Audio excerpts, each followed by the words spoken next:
In this fourth lecture, I want to just finish up our consideration of the Apologia Pro Vita Sua, our consideration of Newman's life and times, and then we'll look at the second of his really great books, the Essay on the Development of Christian Doctrine.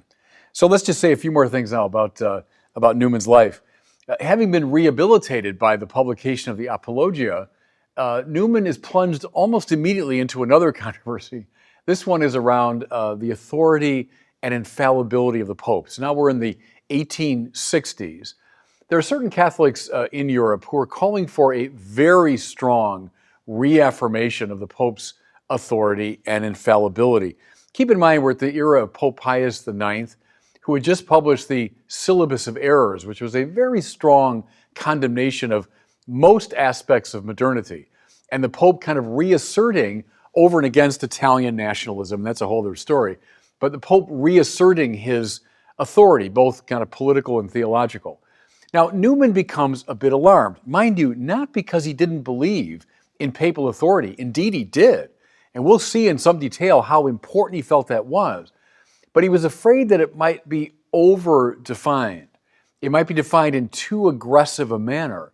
And so he begins to write letters and essays around this issue. His concern was there was no pressing reason, he felt, at that time to reaffirm the infallibility of the Pope.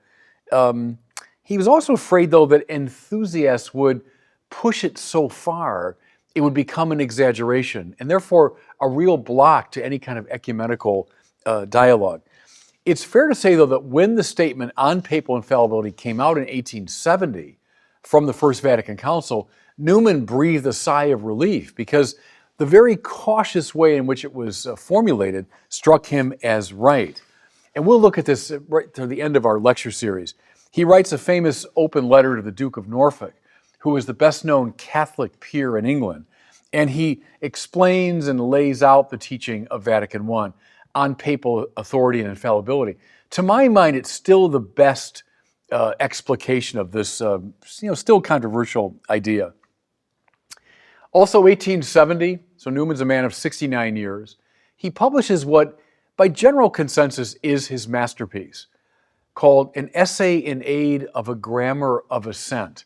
Not the most catchy title, I'll grant you, but most people think it's the best and most thorough summary of the great themes that most preoccupy John Henry Newman, namely faith, reason, giving assent to religious propositions and doctrines. We'll look at it in some detail later on. The kind of roller coaster quality of Newman's career continues after the infallibility controversy because in many Catholic circles, the grammar of assent was not well received. It was seen as fideistic or too relativistic, not in line with the standard scholasticism of Catholic theology. He was condemned by a lot of people now in the Catholic world as an innovator, as a radical, as a liberal. After the longest pontificate in the history of the church, if you discount St. Peter, he's sort of typically seen as the longest serving pope, but Pope Pius IX dies in 1878. He's succeeded by the intellectual and rather progressive Pope, Leo XIII. As a sign of breaking with the immediate past, Leo XIII creates as his first cardinal, John Henry Newman. Did Newman deserve this high honor? I mean, certainly, given his great academic accomplishments. But was it a controversial decision? Yeah, because Newman was seen in many circles as a kind of suspicious character. Leo refers to him as il mio cardinale. He's my cardinal. And it's in 1879 that Newman receives the red hat from the hands of Pope Leo. I think it's fair to say it gives Newman, this sort of permanently exalted status within the church. And to this day, most people refer to him as Cardinal Newman. It's a crowning moment, it's fair to say, of his life and career. Cardinal Newman dies on August the 11th, 1890 in Birmingham. I had a great privilege a couple years ago. We were filming on John Henry Newman, and we got access to his room, his quarters in Birmingham, the very room where he died. And they've kept it since 1890 exactly as it was when Newman died.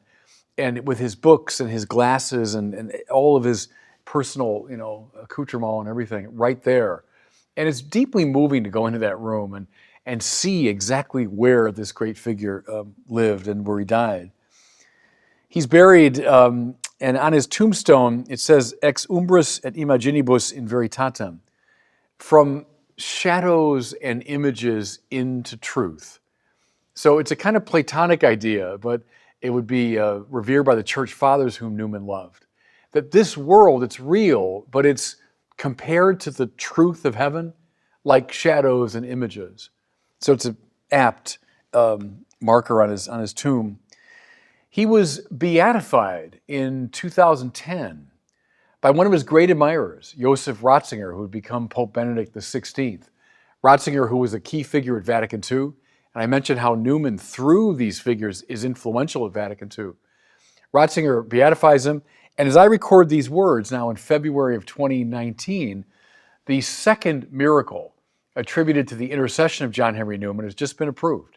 So my hope is that later this year, Newman will be canonized a saint of the church.